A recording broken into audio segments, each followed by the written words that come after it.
There's something very mesmerizing about the movement of the hand and the concentration on a letter form. I hope that handwriting will never go away.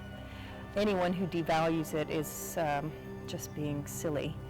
And I know that classrooms can't carry everything that children need to know these days, so something's got to give.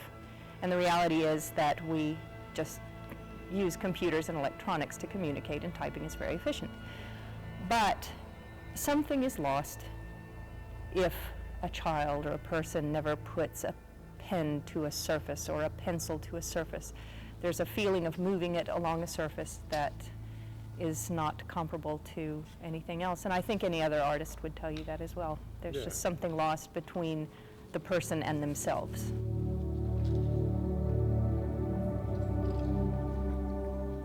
Handwriting is given over to the realm of art form and design. And in a way that's good for calligraphers because it makes us more rarefied.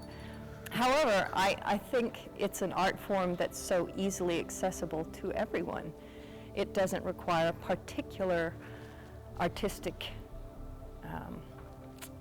experience or cultivation. It is writing, and when you remind yourself that it's writing, you can calm down and get on with the process of it, and that's when you discover how really incredible it is to move over these letters and push the ink or the paint around on a page.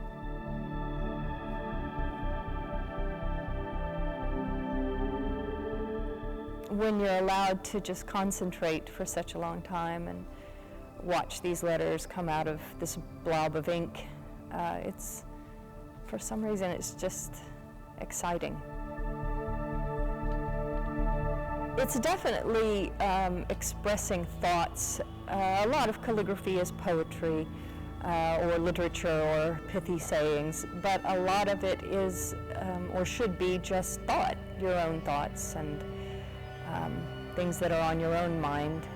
And I think that's a unifying factor. And the other unifying factor is it is just meditative and allows you to become something a bit beyond yourself, I think, when you're concentrating on this.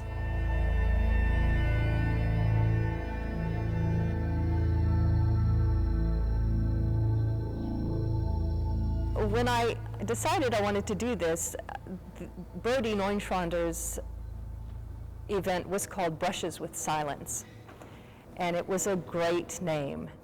And I certainly wasn't going to call ours that because I didn't call him and say, hey, we want to do this. I just sort of took it upon myself because I thought if it flops, it won't have any reflection on him.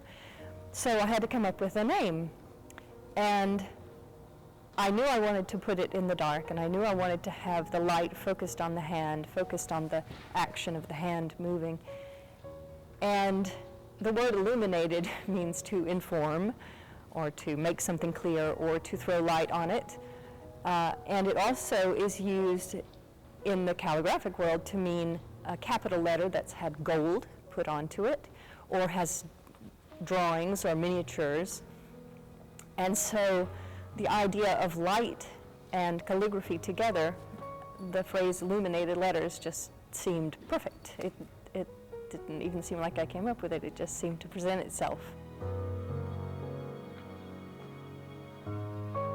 I really wanted it to remain silent. I hope that comes across as a good thing. Especially in America, we have very few things we do that are with other people that are silent.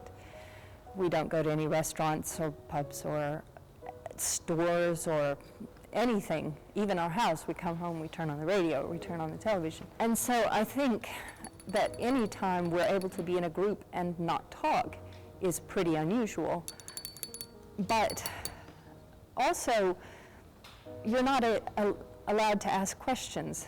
And I think with the ability to Google things on your iPhone, sometimes I think the requirement of silence adds to the observer's pent-up question. They have to just shelve their question for a little while and just watch the activity.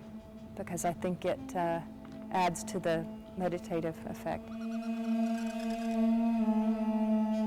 You look at Persian or some Islamic calligraphy, they're making wonderful pictures out of the letters. And even in Western calligraphy, we'll say, oh, I like the look of that word. And it has gone beyond its meaning, and certainly it's gone beyond the sound of it, to the shape of it and the look of it. And that's a really transforming aspect of it. I find myself referring to the calligraphers as performers. You know, the performers need to sit in their chairs by this and such hours. We ask the performers not to talk. And again, with the wearing of all black, I keep trying to explain, your hands are the things performing. You're the stagehand. You stay out of the back. The personality stays in the background. The hand, the pen, and the ink and the paper are on the stage.